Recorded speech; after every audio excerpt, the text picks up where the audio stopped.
ఇక్కడికి ఇచ్చేసిన అతిథులకి మెగా అభిమానులందరికీ నమస్కారం. సో చిత్రలహరి అంటే ఒక విషయం చెప్పుకోవాలనిపిస్తుంది. రిలీజ్ అయిన 4th డే ఒక బొకే వచ్చింది. ఆ బొకే మీద హ్యాండ్ రైటింగ్తో రాసింది, దాని మీద ఒక కార్డులో, dear sir, I truly enjoyed your work, congrats అని కింద పేరు రాసింది. ఎవరు పంపించారని చూస్తే పవన్ కళ్యాణ్ గారు. ఎందుకంటే అప్పటిదాకా మనకు వచ్చిన బొకేస్ అన్ని ప్రొడక్షన్ హౌస్ నుంచి happy Diwali bouquets, happy new year బొకేసే, వర్క్ పరంగా ఎప్పుడేం రాలేదు.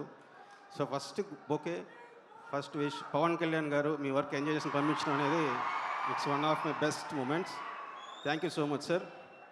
అండ్ తేజ్, ఇండస్ట్రీకి వచ్చాక చాలామంది హీరోలు పరిచయం అయ్యి ఫ్రెండ్స్ అయ్యారు, కానీ హీరో కాకముందు నాకు ఫ్రెండ్ అయిన ఒకే ఒక వ్యక్తి తేజ్. సో ఈ 10 years ఆఫ్ జర్నీలో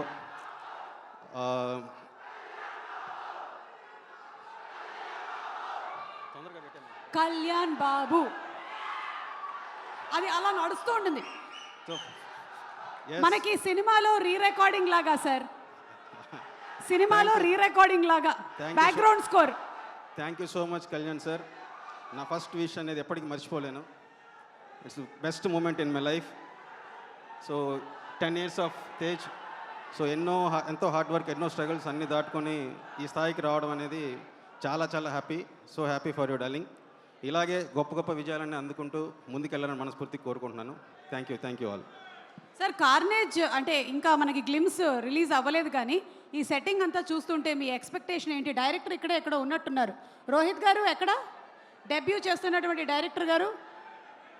ఓకే, సో మీ ఎక్స్పెక్టేషన్ ఏంటి ఈ సినిమా మీద?